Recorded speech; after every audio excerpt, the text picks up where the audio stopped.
A little over a week ago, we got to see 3 upcoming action figures from Star Wars Jedi Survivor: Cal Kestis, a new KX security droid, and most interestingly, a B-1 battle droid. I am super psyched for the second game in the Star Wars Jedi franchise, so today I just wanted to go through these action figures and speculate on what's to come.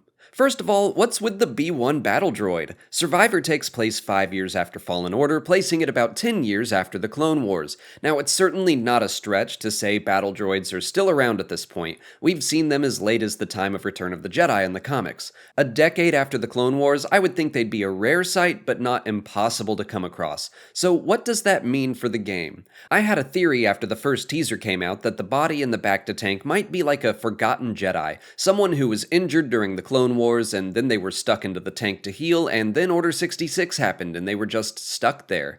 That's why I think the whole place looks abandoned and overgrown. Maybe we can take that a step further and say it's not just a Jedi that was left behind, but also a group of battle droids. Darth Vader issued the order to shut down all droid units shortly after Order 66 happened, so maybe Cal will stumble onto the location full of deactivated battle droids that will inevitably wake up, and he'll have to fight his way through.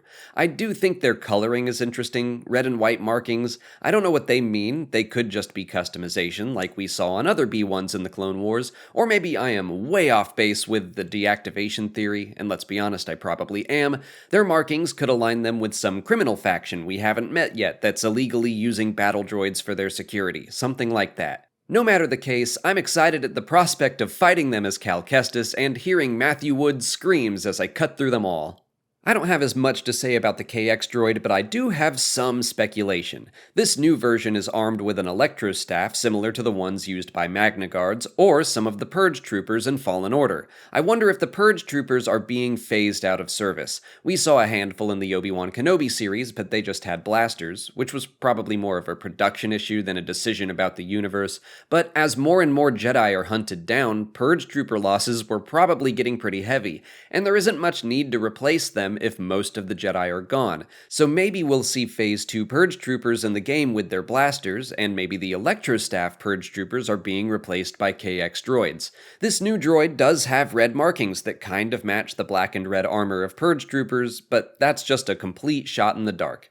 Finally, let's talk about Cal. He's got a new look, ditching the poncho for a snazzy-looking vest. He's got a little stubble to show off the time jump. Of course, he's got his lightsaber, which is back to being a single blade, at least for the action figure in the teaser trailer. I doubt they took away double blade functionality from the entire game, but I saw someone suggest that Cal could have given the other half of his lightsaber to Marin to train with, and I like that idea. But Cal also has a blaster, which is interesting and exciting to think about when it comes to gameplay mechanics. The developers at Respawn said they were working to make the combat more interesting in Survivor, and they were more focusing on the Force and how players will get to use that, but adding a blaster into the mix is also really interesting. Dual wielding a blaster and a lightsaber at the same time just sounds like fun. I also think there are some potentially interesting story themes to explore as Cal adapts to survive during the dark times.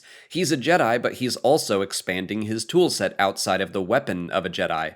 Does that mean he's drifting away from who he is? Or is it just a neat thing to have in the game? It could go either way, and I would still be happy. But that's all I have to say about this. I normally don't overanalyze action figures for videos, but I am really excited for Survivor, which some Sony leak suggested will be arriving in March, probably in the midst of The Mandalorian Season 3, so thanks for keeping me busy, Star Wars. Let me know what you think about the B-1 battle droid, the KX droid, and Cal's new look in the comments. If you haven't already, please like this video, subscribe to the channel, follow us on TikTok, Twitter, and Instagram, and consider checking out our Patreon page. As always, thanks for watching, and may the Force be with you.